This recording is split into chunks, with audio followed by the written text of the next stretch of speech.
পর্ব 2 ছায়ার ভেতর থেকে। অনির্বাণের গলা শুকিয়ে এল। সে দ্রুত হাঁটা শুরু করল, কিন্তু মনে হল কেউ তাকে অনুসরণ করছে। পায়ের নিচে পাথর খসখস করছে, বাতাসে অদ্ভুত একটা গন্ধ ভাসছে, কাঁচা মাংসের মতো। বন থেকে আবারও শব্দ এল। অনির্বাণ।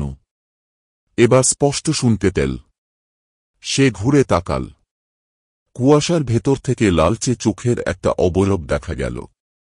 প্রথমে মনে হল বড় কোনো নেকড়ে হবে, কিন্তু তারপর সেই ছায়াময় চেহারা ধীরে ধীরে উঠে দাঁড়াল। নেকড়ে, কিন্তু মানুষের মতো দুপায়ে দাঁড়িয়ে আছে।